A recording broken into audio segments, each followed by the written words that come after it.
better than Lego. Better than Lego. Matthew Johns is in position for a long-range shot.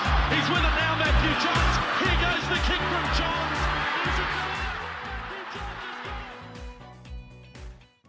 Well, welcome to the Johns Family Podcast for this week. Cooper, we have someone missing. Who's that? Oh God, I'm not really sure, but it just feels like it just feels a little empty. The room is Seems more quiet. Everyone seems more relaxed. it just feels like I've got more room to sort of talk and actually, get a word in without being yelled at. Who is that? Who would that who's usually? missing? Is it Charlie that's not here? Is it Charlie that's missing? I don't know. Jack, is something missing? I'm just trying to think of some of our relatives. No, Jen's still here. No, I can't. Not him. He's passed. Uncle Because John. we don't Gone. we don't do a podcast with like some sort of crazy dictator. We don't do it usually with Kim Jong Un, do we? Kim Jong Un does. Sounds familiar. I don't know. I'm sort of sensing he's another type of dictator. Oh, Trish is not here. Oh, that's right. Of course, Patricia. she will listen to this podcast. She's not actually the dictator. No, she's not. There's another person missing, I think, as well, who's a dictator, but not Trish. Yeah. Of course. No. Trish is quite crook after Yeah. the weekend up at Byron for a wedding. She hasn't pulled up well. Well, I found out it's not only the crookness that has kept her out of this podcast as well. Mm-hmm. She has a small bone to pick with two men in this certain group Yeah. who go by the name of Jack and Matthew. She's actually sent me quite a nasty message regarding you two, saying, "Hey, Coop's not feeling well today." Obviously, I was doing breakfast radio, so I wasn't here in the morning. For who? Yeah, you're sitting watching breakfast radio. Sitting watching and just admiring. "I'm not feeling too well today. I'm not going to do the podcast. I'll print rundowns off if you could please give them to Jack and Dad, as I'm not speaking to either of them." And just that was a small fish in trying to get me to ask, "Oh, what's wrong? What did they do?" I didn't give it to her. I I'd said, say small bait. Piece of yeah. Yeah. And I said, "All G." Oh, gee. Like Ali. Mr. G. And then she said, "Yeah, they're just really carrying on at the moment."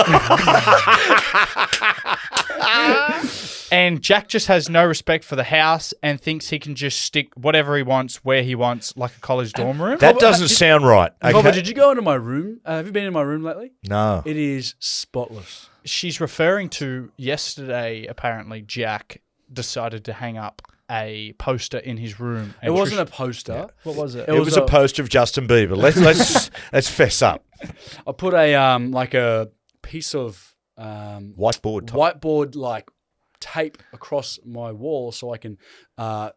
write down my jobs and stuff like that and plan ahead. Mm. And she was fearful of the paint. It definitely said in the description that the adhesive isn't too hardcore, so it'll be fine. But she didn't stop her from giving me a hell of an afternoon. I thought the way that you guys were basically addressing one another, that you'd pulled it off and basically the house had fallen down. It made me feel like I was 12 again. Like, I'm 26, for God's sakes. And Oh, you're 26. she's coming at me I thought for you were drawing on the 14. walls. Like, seriously. It Just no respect. Yeah. I mean, as we said, Trish keeps saying to me all the time, "Mate, when are we going to knock this house over? Like, everything's broken, everything's falling apart, it's got to knock it over." And then when we said, you suggested yesterday, "Oh, look, at the end of the day, we're going to knock it over soon anyway." She goes, "What? Knock it over? No, we won't be." I thought, my God, every morning I wake up, she's administering the last rites to this house. Oh, all the time. Like, people come to the house. She goes, "Oh, it's a knockdown. It's a knockdown. Soon. What's she saying about us being on our backs? Oh, can you imagine? Yeah, Matthew, you were at the wedding over the weekend. Yeah, I mean, Trish is not feeling well. Let me tell you, I was exactly the same. In fact, I'd suggest I was worse. Is that where you guys got crook from the wedding? We got crook, yeah. Someone went into the wedding as a Trojan horse and carried some sort of influenza. It wasn't COVID. We thought we did for a bit. The moment Trish gets a bit cough and spluttery, she gets a COVID test and hopes she gets it. But Do she they didn't even get it. sell COVID tests anymore? Yes, they do. They do? Yes, they do. But the wedding was excellent. We'll talk in a second. But I perforated both eardrums at the wedding. Yeah, I'd been that blocked in my head was that blocked. You can sense now. And this is going to sound really. I've got a tissue here somewhere. My head was so blocked. Is that when we started the descent, and I've never had this before, mate? Honestly, I was almost almost in tears. My Descent ears on the plane. on the plane. I was thinking, oh no, people are looking, going, there's a TV icon crying. Was Daryl Fatty on the plane? No, no. Larry Emder. Yeah. But mate, the ears, and I'm going, oh, and I tried to get them to pop, and I blew too hard, and basically I went into Cardiac arrest? work that night. No, not cardiac arrest. Close, mate. I went into the show that night, put the earpiece in, so the producers could talk to me during the show, Couldn't hear and I couldn't hear them. And I said, guys, it's not working. They went, oh, it's working fine. How'd you do it? Again, on the descent, when I No, went I mean, pop not my the ears. ears. How'd you get away with the show without being able to hear the producers? Because everything you do is like you're like a robot. You just so regurgitate planned. it. Mate, I've been doing this stuff since 1998. I could do it with my eyes closed. When's the last time Sometimes I do. When's the last time he's actually had a proper sit down meeting on the show to plan out one show, like beforehand? September. Just give me a second. Give me some thinking time there for a second. No. What we do at the start of the year, we basically work out the No, but I'm specifically talking about a show. You have one show. It's a big one. Do you ever have a meeting beforehand, or you guys just call each other? No, I just call Cleggy, Johnny Clegg, our executive producer, over the phone. We just chat over the phone, then we turn up and do the show. That's the way it is. It's I mean, funny, you'd be disappointed if it was well planned. This year, I actually, Dad actually brought me along to their meeting at the start of the year, the meeting that Dad said, at the start of the year we get together and we talk. It was just a calendar of they just got a piece of paper that had round 1 to 27. They just said, well, Hey, wait, hang on. Why the hell was Cooper Johns at the meeting? Where was my involvement? Well, Cooper's like, I really want to see how this all works. So he was like, I went, okay, no worries. So I took him in there. Mate, he arrives in there. Then he starts throwing up ideas. Funny enough, all his ideas involved him. So, hey guys, look, maybe you could use me for this. but our producers work very hard. So at the start of the year when you get in there, we set a template for the show. And once you establish a template for the show, then through the year, just fill bits in. Makes it a lot easier. So you just don't sit there with a blank piece of paper in front of you and go, oh, what do we got next? Oh, how about we talk about State of Origin? Mate, to manage your producers must be, They're awesome. They must be phenomenal. By the way, Coop, wearing a State of Origin jersey. Where did you pinch that? Up the Blues. You know what's funny? I got it from they sent it into Jackie O. They sent it into Jackie O to wear because So you're wearing a woman's jersey. It's a men's jersey. It's unisex. They send it into her, and they sent Kyle a Queensland one, and I took it up to Jackie. I said, "Oh, Jackie, you want to wear this?" She goes, "Nah." I was like, "Oh," and I said, "Do you want it?" She goes, "Nah," and then just walked off. And I was like, "Well, I'll take it. I'll wear it on the." What, potty." you didn't think you should take the tag off? It's still sitting there. At Still the get back. your tag on. No, Jack. No, that's what happens is when you're named to play for New South Wales, you always leave the tags on because you only have one game. No, well, I've got the tag. I've got the tag for in case they lose. I was just going to return. Another reason you leave the tag on. And I thought, well, I know they sent it in for free, but if they left the tag on, I could go back to the store and maybe get some cash for it. Oh, mate, you're red hot. That reminds me. There was a player I played with at South Sydney, who was sponsored, right? And he had a Cody Walker, you're a disgrace. He had a certain amount of foot apparel he was allowed to use, and once he got to the back end of the year, if he had multiple shoes he hadn't gotten, he orders a whole heap, and then goes to the store in Sydney, and they go, "Oh, there's no receipt," and he pulls out the invoice for the shipping order, and he'd get a full refund, free cash. Wow. Yeah. Yeah, I suppose you could do that because I remember I did that once I just ordered a heap with Asics when I was with Asics and just went, but then I didn't return it. I just had 12 of the same shoes sitting in my wardrobe, and I'd just give it out to children on the street who were the same size as me. Yeah. What, second grade kids? Mate,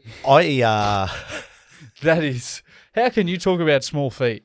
Mate, well... small hands, small feet. When I was playing, I sometimes used to swap through the year. One year we were sponsored originally by Deodora. They went, don't know. Then I switched to Nike. No, they were shredding my legs. Then switched to Adidas. Not really. And then settled on Mizuno. Yeah, Mizuno. 4 in 1 year. I was Mizuno man. Wow. Yeah, loved it. Japanese brand. Excellent. They used to hand make your boots. Are they still big in rugby union, Cobber? They were sponsored by the All Blacks for years. You know who I saw recently wearing some? Lockie Miller. Yeah, some of the boys wear them. Yeah. Some of the league boys here wear them. I think they're we talk about Asics being great boots. Mizuno's a They're the best boots I ever wore. And, if the All Blacks are wearing them, like Jonah Lamu wore them and Christian Cullen, all those great All Blacks. New Balance is making a bit of a comeback, Cobber. You know what? I tell you what, there's certain brands that, Jack, what they do is they cycle. They'll have an impact and they'll go for a while. Adidas and Nike, those big ones just remain always in the pub. Always, yeah. The two that sort of come and go, Puma hit and run quite a bit. You see Puma at the moment are sponsoring both Origin sides. Well, they had a lot of players between, I think, like about 2015 to about 2019. They went through a big push, and they had a whole lot of players in the NRL. They've got a fair few now. They're back. They've marketed heavy the last couple of years. It's strange. They'll market heavy for a year or so, and you'll see their shirts in movies. So they're clever product placement.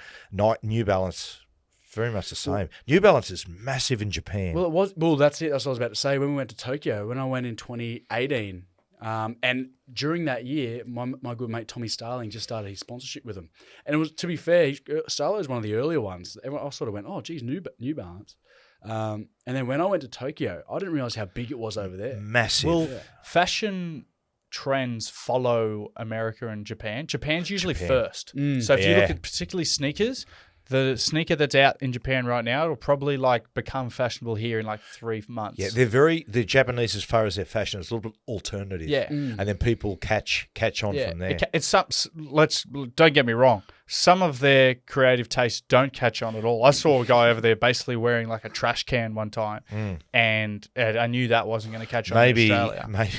Maybe, who knows, that it might have been the only thing he had. He might have been. Now they think about it, don't cast he could have been. dispersions. Well, branding now is such a big thing in the NRL. Did you see yesterday, or maybe a few days earlier, Louis Brown, who started Earls? Earls, yeah. Yeah, he's just done a deal with the New Zealand Warriors. Earls is a clothing brand, Cobber.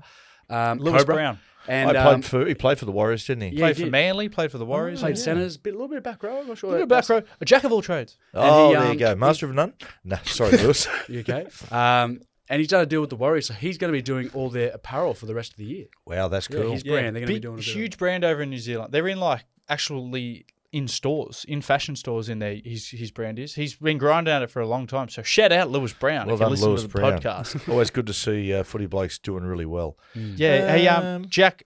You and I actually went to the Storm Manly game last Friday, the Cooper Johns Cup, the fans were calling it. Yeah, we decided Coop dragged me along last minute. I haven't been to a game for a while. I went to that Rabbitohs Roosters game with you at the start of the year, Cobber, but I haven't been to a Battle of Brookie since I was a kid. And me and Coop were actually at the real Battle of Brookie when we were younger. Oh, remember that night we were there? Yeah. The whole joint was a buzz. Yeah, phenomenal game. And Cooper Johns, as per usual, walk in there, an absolute pig in shit. Yeah. Just... we actually sat down at one point, and about 10 minutes, he just goes, "I think we should just go for a walk around." He just wants to go start grabbing people, grabbing Hopper, Actually, Hopper's young fella had a great game. Oh, Lehigh. Yeah, Lehigh played He well. was fantastic. Yeah. Did you speak? You know Lehigh? He trained with us a couple of times last year. Come up and trained a little bit. He was still young and raw. He's still only a pretty tiny dude. He's there's not much of him, but he's strong. He's deceptively strong, and he played really well. So you blokes were everywhere. Yeah, we were. We Cooper Johns. Access all areas with no passes. You were actually the all areas pass, Cooper. He was. Well, he was my access all areas pass. He was just I was about to say bouncer, like we're in a club. Every security guard in Copper, Cooper knew him. Yeah. Or they just said, "Oh, Colin." They pointed at him and said, "Oh, Colin Jackie O.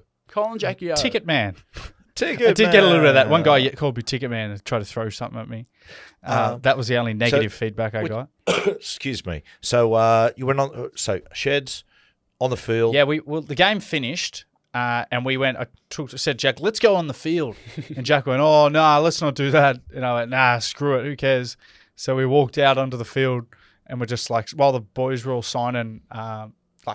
Kids' jerseys and whatnot in the stands, we were slapping them up, slapping on the arse and chatting to all the boys. And then we were so out of place. We're so out of place. And it was... Coop was out of place when he actually played there.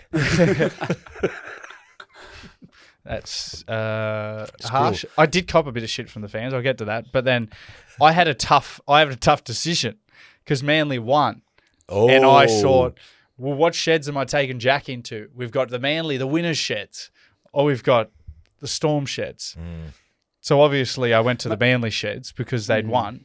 So I took Jack in there and we caught up with... dapping up with Siebes. He hasn't seen me for a while. I actually, because Siebes originally got me to South, and then he was my assistant up at Newcastle. Sweaty face of And his. and Tony was dapping me up, giving me a nice little hug and kiss. but the pressure gorge off Siebes when we saw him, it was just he was bathing in it at that stage. He was very relieved. Steam was coming out of the ears. Well, they were starting a gentle slide, so they had to win. Yeah, it was coming off 3 losses, weren't they? But it was a few old boys were in there. I'm not sure. It wasn't Old Boys Day, was it? Yeah, we had an old boys gathering the next day, so a lot of old boys have flown into town. Travis Burns. Oh yeah, Burnsy. Burnsy. Shout out to Burnsy. Glennie Stewart. I was chatting to Glennie for. He's done very, very well in business. Yeah, great to see. Yes, he's a champion fella. He used to pick us up from me and my good mate Chris. He used to pick us up from training when we were younger. Did he And now? he used to drop us up. Remember, sometimes you just didn't rock up to train to pick me up. Yeah, Gifty used to just pick us up and drop us home. Shout out to I call Gifty. them the good old days. Yeah, shout out to Gifty in there. Great back rower. Yeah. Great hands. So for the fans,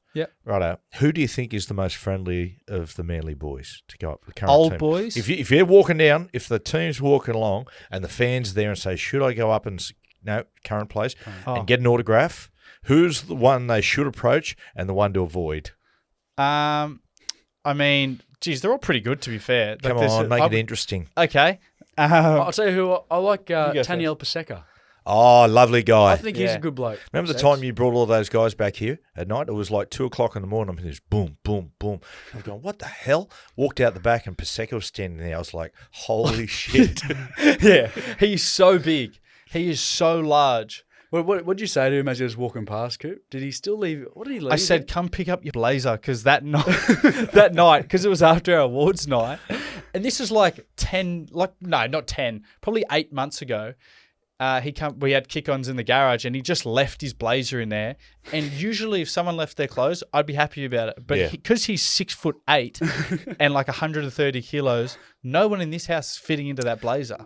By the way, talking about blazers, before I forget about it, I bought a blazer the other day up at Byron when the day of the wedding, walked around, there's a great St. Vincent de Paul there, made double-breasted coat, almost like a sailor's jacket, $40.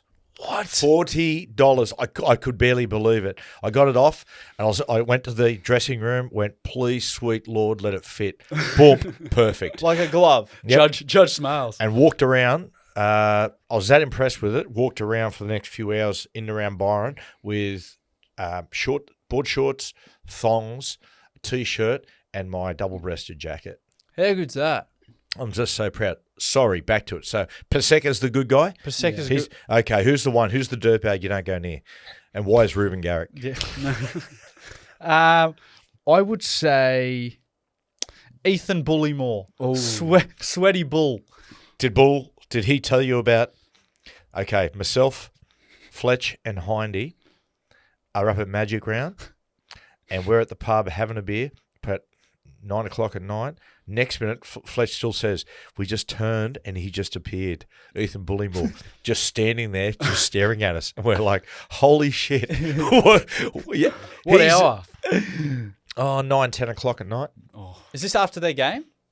Might have been. Oh, Bull is... I love Bull. He's a champion. He's just... But like you said, like the mist out when you go out west at 6 a.m, like that light smog, he can just appear from literally nothing. Mate, Coops, that's exactly how it was. I just turned around and went, oh, Ethan, how are you? And he just went, yeah, good. Yeah. And just stood there You for know another hour. who's that for me? Bobcat Ryan.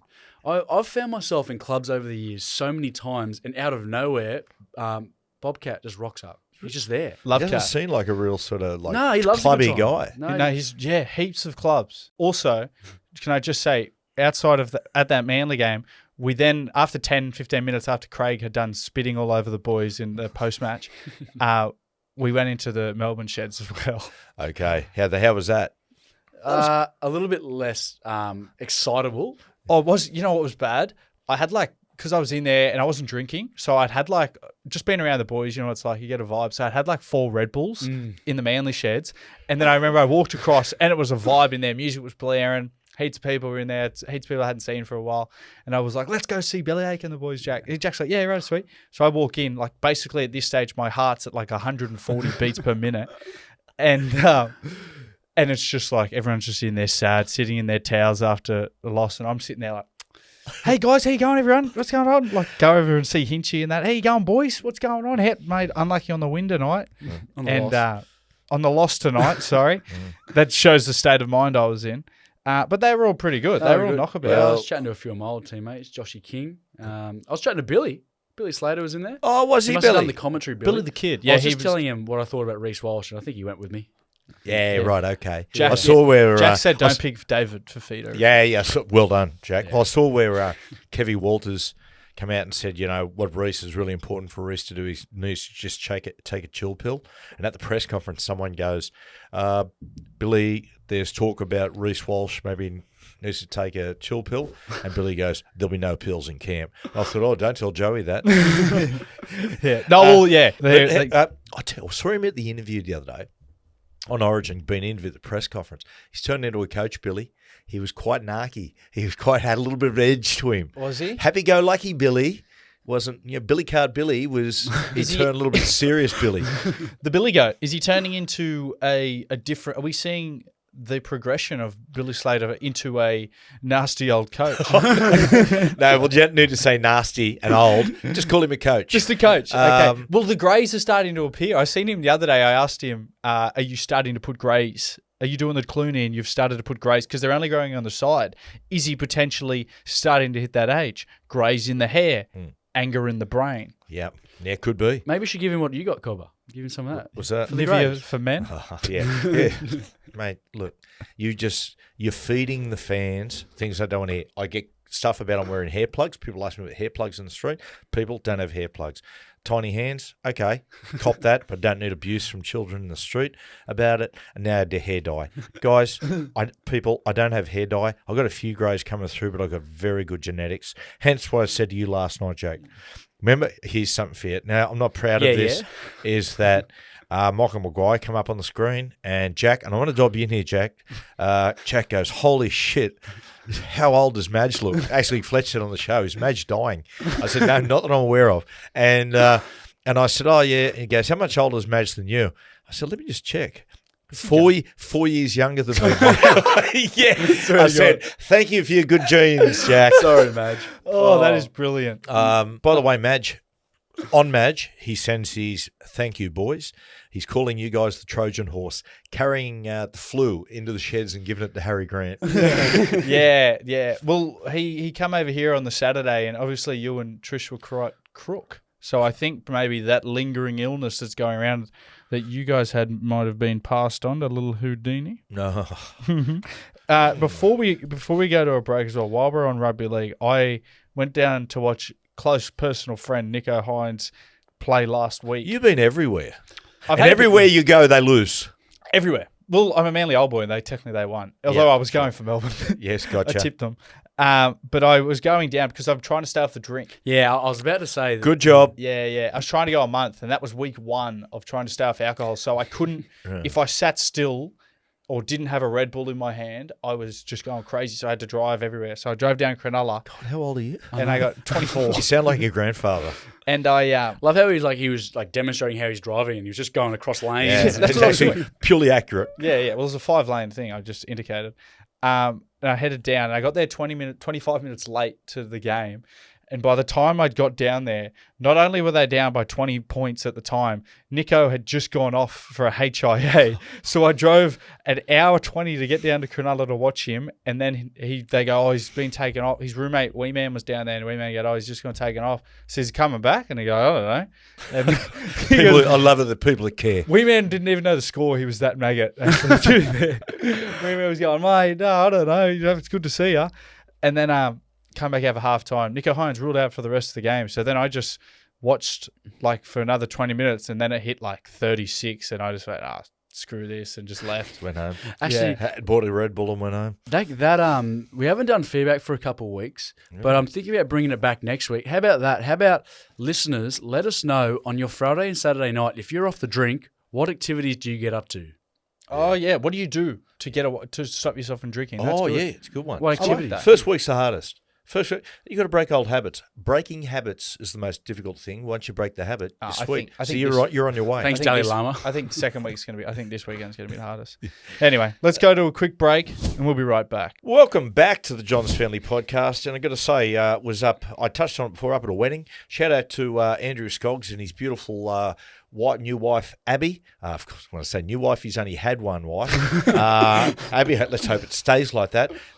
They had their wedding up at their property in the Byron Bay hinterland. It was unbelievable. Macadamian trees everywhere. How far from like the right in there at town is it? 30 minutes. Did Cooper, was there when you boys after you won the comp, not that you won the comp, the Melbourne boys, Melbourne boys won the comp in 2020. I remember when we were in town, you guys went away. Where were you guys staying? It was somewhere out in the bush, wasn't it? Was there like no? It was you were staying at where were you guys staying? You stayed with me at my house. But you disappeared one night, wasn't it? I don't know. I probably went to a house party. Oh, I went to a house party. Yeah, but it was like deep in there. It was ages away. Deep in the woods. In the it was jungle. like a what do you call them? Hippies? Cult? I suppose. It was like a group of. It was like a hostel. A cult. Thanks. Cultivating. We went to this hostel deep in the valleys of Byron Bay. It took us about half an hour to get there. Was their little mate Connor Watson with you? Connor Watson was there, little utility king.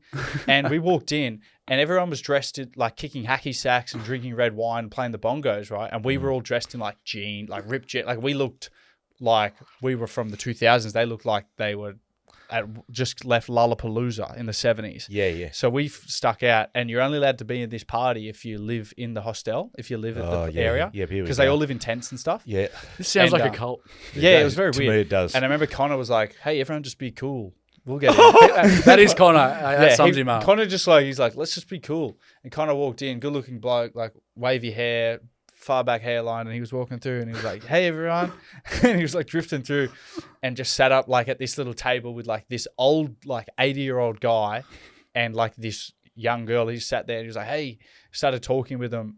And that's right. He had a name. Connor. Yeah, I'm trying to remember. I think it was like Keith. Let's say his name was Keith. Yeah. And Connor, to allow us to kind of fit into this area, Keith, went straight up to Keith and he goes, Keith, I like your energy. I'm getting a vibe from you, Keith. That's right. Like, we're supposed to meet here tonight. And Keith goes, Connor, I don't know what it is, but I feel the exact same thing from you. Really? Yeah. He knew exactly how to work him over. So Byron Bay, I go up there now. It's strange. Hippies used to be fun-loving people. I've said this numerous times in this podcast. Now they're sort of quite angry and territorial. Even people it's like people who move out to Byron Bay, they're there for a week and suddenly they feel like they're a local. I went into, and it's one of the last domains of the Arsehole Barista. You know, when you sometimes go into a cafe and the other baristas think it's moved on now. It's the bartender. It's the mixologist. I went up there and walked into a cafe. It was about 11 o'clock, so people had their breakfast and their coffees and whatnot. I'm the only person in the place. I walk in, and there's a fella there with a young lady, and I'm standing there. I go, yep, I'm waiting, and they're chatting, and I'm waiting, and the girl turned around and sort of looked at me and went, oh, sorry, can we help you? And I was like, yeah, could I get just a cappuccino, please? She went, yep. Name? I went, Matt, M-A-T. She goes, yep, I can spell. And I go, ooh, here we go. So anyway, I'm standing there by myself. I'm standing there. Anyway, they go and they mix the coffee, and old mate, the fellow, stands there. I'm the only person in the shop and goes, Matt. And he's looking around. I go, oh, sorry, right here. And just went like, wow. But a fun story. A person I ran into up there, hadn't seen for a while. One of the nicest people you'd ever meet in your life. And I urge you, if you see this man, walk up and get an autograph or just say, hi, y'all, is Willie Andrew. No, mate. No, you've stepped completely on my tagline. Someone's got to do it this week. Andrew Stockdale, who's the lead singer of Wolfmother. Yeah. See him up there quite a bit, and hadn't seen him for a couple of years. He was up there, mate. He is great for one of the great men. I interviewed him in 2020. You did. I remember that. What a weird turn of events. For what?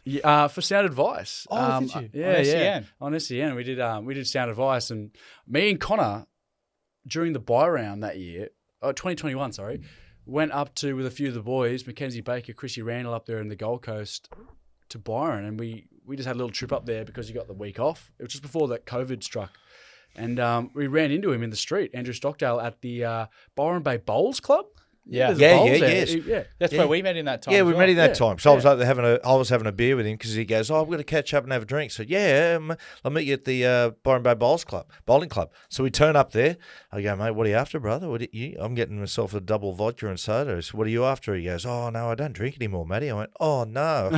Okay, shall I get you a soda water? He said, "Yeah, that'd be sweet." He says, "I'll just pretend I'm drinking vodka." I think it's still on my laptop, eh? I forgot I had that. Yeah, no, that's all right. We don't need to hear it. Yeah, fair. What a great band. Yeah, Some of their great band. music, like the first and second album, some of the Oh, songs. but the debut album is pretty mental. Insane. Like it was big. Like even the US, it was big. He had a solo album, and there's a song on it. I urge people to have a listen called "Long Way to Go." It's very, very good. Well, I Great remember, song. I briefly remember in that interview, he was telling me how the album come about, and they were trying to sell it to a record label, and they were across the World Square there, Cobber. That's across the World Square, you got the three monkeys. Hear no evils. Hear no evil, say no evil, think no something. Anyway, three evils. He lived upstairs in that pub. Get out. And they said they had a record, an American record label, on the phone. It was a landline, and they had it in the middle of they had a couch in the middle of their living room, and had it in the middle, and then they were playing around it as a band to try and they played 3 songs. Can't remember which songs. It might be "Woman." I think "Woman" was one of the songs. Is that a woman? I've got to And, feel woman. They got it done over landline. That's incredible, isn't it? Yeah. That's And then I think they come up with "Joker and the Thief" later on for that album. Well, did that, mate. It's very, well, Joker and the Thief was the song for Jackass, wasn't it? oh, been a few no, it was on songs. The Nah. Hangover. The Hangover. That's yeah. what it's on, The Hangover. Yeah. Wow. Sure, Shout out sure, Andrew sure. Stockdale if he's listening. He's He's probably not. No, well, he does, and he Does he? does. He has listened to the podcast occasionally. He said, and I met his wife Bree. There you go. And his wife's father played for the Parramatta Eels in the 60s. Get out. There you go. And then named his daughter after a cheese. No, Brie cheese. yeah, okay, yeah, mate. Thanks for ruining our relationship with an iconic rock star. Right, Coop. How about before we go to your quiz? It's my red hot question of the week. Yes. You want to do this? Right up. Now, Please concentrate. do it. I got this off because we had the wedding up there, up at Byron Bay, the Skog's wedding. Okay. Think about this, people. You turn up for your wedding in the Hunter Valley, Oh. but the venue is double booked, right? You've turned up there. There's 2 wedding parties, been double booked. The father of the groom from the other wedding party, wants to settle it financially. How much money would you need to cancel the wedding till the following week or the week after? And you've got to consider that some people have travelled to the wedding, right? They've maybe flown to the wedding. So he goes to you and he says to you, "Jack, now you get married, but listen, man, we can settle this financially." As the father of the bride? Yes, it's the father of the groom goes to you, and mate, you're getting married. This is getting very confusing. Yeah. Okay. Yeah, we get it. We get it. okay. I'm pretty sure we just. So he says to you, "How much is going to I'll cost?" take a bit of a different tactic, Cobber. hang And on. this is on the day, you're saying? Yep. Get On the day, so everyone's there. sort it all yourself. I would have a chat with the bride and groom, and I'd say, "Look, this is what we can do. I want to see how much I can squeeze out of him, and let's try and do it. Let's do a nighttime wedding or an early morning nighttime wedding. After they've cleared out, we piss all their stuff off, put our stuff in, but let's try and squeeze in for cash." They It's going to stay be in the late. venue. It's They stay late. in the Yeah, venue. they But are. I'm just saying, if we could do it somewhere near it, but do it on the day and try and squeeze as much cash out of him as I can. Okay. At what point when you squeeze and have? I mean, he might go 10 grand. You go, no, mate. Come on. How much? How much I'm you going, want? are you kidding me? Yeah. How much? Nana Doris has rocked up all the way from Bermuda. yeah. It's from the triangle. Yeah, she was caught in the triangle. She's Yeah. reappeared. And she can't go back because there's a chance she won't come back. Okay, Jack. Let's just simplify the question. How much? How Essentially, I'm much? going to try and say, I'm searching for 20. 20 grand. 20, 25. Well, but like, You know what your brother said yesterday? He wanted 500,000. And I Well, said, I find that unrealistic. I guarantee you, I wouldn't even blink at him if he said 20 grand. The wedding itself would cost. oh, yeah. The wedding itself, I won't have a wedding anything under 50. well, Right, I'm doing- okay. How much would you want, Coop? How much? If I want, Minimum. how much would you want to cancel your wedding? Well, I'd 150 grand. to cancel my wedding, to break my dear bride's heart, and to have to put it on at a different venue, and the families, and to have to lie to everyone, because I wouldn't want to tell everyone that I took the money, obviously. But to say to everyone, "Oh, look, it's been double booked. I've fallen on my sword. 150 grand." So you got to be Cash. you got to be savvy. Oh, I don't know about cash, Coot Dog. You're stretching there. Well, if he hold hasn't on got a it, then second. good luck getting married out in the desert. Okay, this is what I do. Kids. Immediately, what I do, I call it because it's the Hunter Valley, right? I'm an assessment boy. I call up the pub there and I say, "Hey, listen, how much would it cost me? I'll give you 10 grand if you just basically shut down the pub, or 20 grand, shut down the pub, and just give us the pub. We'll get married somewhere and we're going to go there for the reception, right?" So he says, "Yep," for 20 grand. What I say to the father of the groom and the other party, or father of bride and the other party, I go, "Mate, okay, fine. Let's not talk about money just here. But if you got your car here, let's go to your car and we'll just sit and have a chat."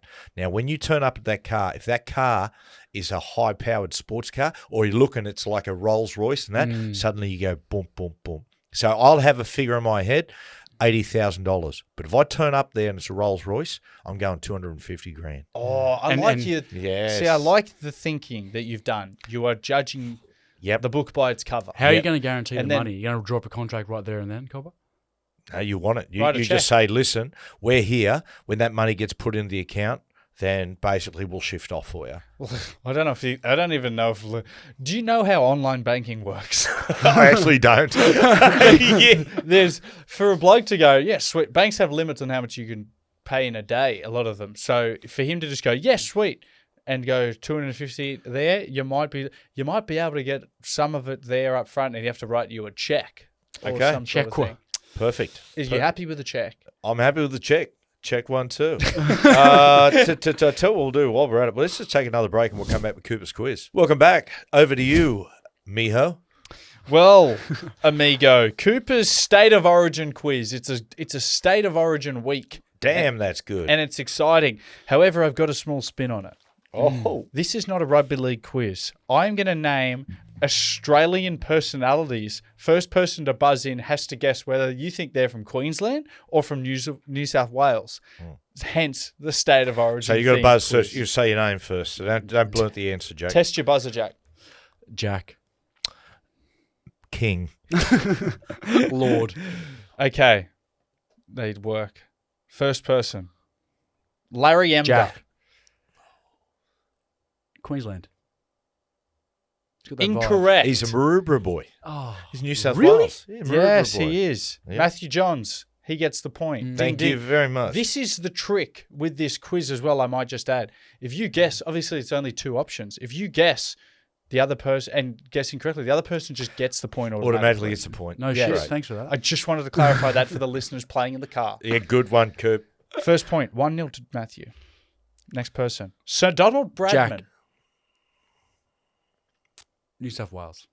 Yes. Correct. He was born From in Bowral. Cootamundra.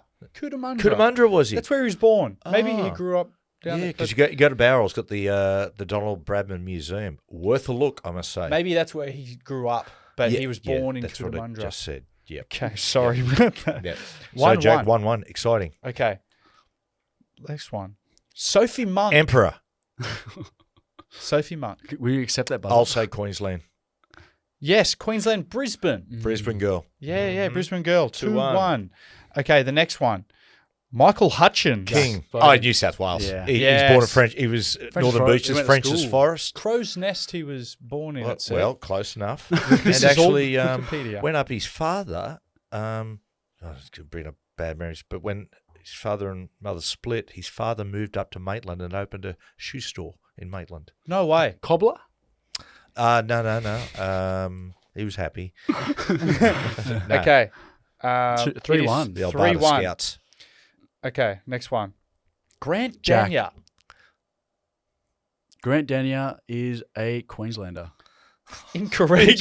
He would be the most unlikely looking Queenslander Yeah, you you'd ever see. The most unlikely looking Queenslander was Cole Sandlands. Yeah. I was going to put him on the list, but everyone knew. No. He's from Gosford, Grant Dania. Is he really? Born in Gosford. Him and Todd Carney. Yeah. I don't know if he grew up there. Wikipedia said he was born in Gosford. That's good. Yeah. I like but, that. but it is good. It's good. 4-1. He's great, mate. Yep. It's good. It is. Yeah, it is. Don't need to convince me. 4-1. Jack. It's not looking good. I need a bonus round or something. The Veronicas. Later, Jack. Matt. I'm going to go Jack because, Dad, you stretched it out too long. New South Wales. Queensland. They're Queenslanders. Queensland. Don't you I'm know? actually okay with getting that one wrong. Don't you know? Have you heard their song? They have a song called Queenslander, and Billy Moore screamed in the tunnel, Queenslander. Okay, settle down, Granddad. Yeah, from Brisbane, the Veronicas. Yeah. Not obviously their real names. That's their stage names. Don't know their real names. What's their real? I thought it was Veronica. Both their names. Yeah. I don't think so. I thought, what cruel parents naming both twins Veronica. I'll find that out for you. But and the last one, there's only one more. I mean, the score's 5-1. It's done. But Yeah. Jack, maybe some sympathy. It's a dead rubber, but let's just go with it. Dad, why don't you let him just? Yeah, let's Okay, this will be good. Jack. This will be Savage 6-1. Garden. Savage Garden. I didn't even know they were Australian. Yeah. Yeah. Oh, God. New South Wales. They're from South Logan, Brisbane, in Queensland. Darren Hayes God. and something Johns. Yeah, Yeah. I don't know. Saw him once play. Saw him play at the Coffs Harbour pub once, the Greenhouse pub at Coffs Harbour. Walked in, mate, they'd had number one across the world then. Walked in and went, holy shit, it's Savage Garden. Truly, madly, deeply. Savage I love that Garden. song. Yeah, it's I'm a big fan. Very, very talented guys. The Veronicas' real names, a band consisting of identical twin sisters, Jessica Louise Origalasso. Sounds Italian? maybe? Yeah, they are Italian. And Lisa Marie Origalasso. So the Veronicas, yeah. Hey, I well, wonder if she's named after Lisa Marie Presley. I was thinking that too. Music people, probably. one day we saw the movie Heathers, and there's a line where Christian Slater asks, "Are you a Heather?" And Winona Ryder's character, Veronica, says, "No, I'm a Veronica." So we went, "That's cool." That's how they go. Okay, thanks for that, Coops. Got a little bit of feedback here, guys. This one from Keegan. He said, I just want to express my disappointment in the lack of appreciation for Jack. He constantly, at least 3 times per episode, drops a great joke or a pun, and everybody keeps talking without giving him credit. Keep it up, Jack. I'm with you. You are the understated star of the family, and the underrated star as well, he put. Well, good for you, Keegan. That's your opinion. Big shout out to listener Phoebe, who's currently recovering after an accident. We hope you make a full recovery soon and are able to reunite with your daughter. And a big happy birthday to you, Phoebe. We're thinking of you, Phoebe. Good on you. Wow. So it doesn't say what happened Bit with contrasting. Phoebe, but yes, it is. Very You, contrasting. geez, you're weird when you're reading your feedback. You turn into a weird voice. I don't know why you. Actually kind of Don't creeped me out. really know either. You turn into Ray Hadley. I just wanted to sound sort of empathetic, but also at the same time, sort of like Assertive? authoritative. Anyway, Totalitarian. like the boss. Yeah. Yeah. So Hey, can I ask you guys, as we wrap up this beautiful Authoritarian. podcast, and it's been phenomenal, I think, today. It's been a pleasure being Yeah, between you guys, both. guys, feel like it hasn't quite been the same. So we're missing someone. Oh, yeah. No. It's I mean, we've missed the leader. Yeah. But I Let's wanted not to go ask, that far. It's a leader. But State of Origin next week. Do we Yeah. want to chuck a little prediction in, a little tip for the listeners? I'm and the punters? more than happy to. I'm going to go New South Wales by 4 points. I'm super confident. Nice, Jackson. I'm going to go New South Wales. I'm going to go a close, relatively close God, match, it was- 18-6. And I think that New South Wales win. Dylan Edwards, man of the match. First try scorer, did he say? Yeah, I said first try score. First try scorer, I think it's going to be Crichton. Oh, critter. Thank you. That actually went longer than the game, Jack. Congratulations. Of course, you were joking. Yeah. Sorry about that, boys. Yep. Well, I'm going to go New South Wales. Yep. I'm going to say New South Wales by 8. I'm going to say man of the match or mom. I'm going to say Nico Hines, big game. Yep. And I think first try scorer, Angus Crichton. I think out there I think he'll probably play left edge or right edge. I'm not too sure what Liam Martin and him will do. But I would have loved to have put Homole Olakawatu, but he's coming off the bench. Why are you speaking in such a, ponderous turn? Why Is are it you wearing sort a of thinking- dinner mat as a shirt? Yeah. Okay. Why you been such an arsehole? That's all we got time for, people. Trish should be back next week. But who knows? Yeah, hopefully.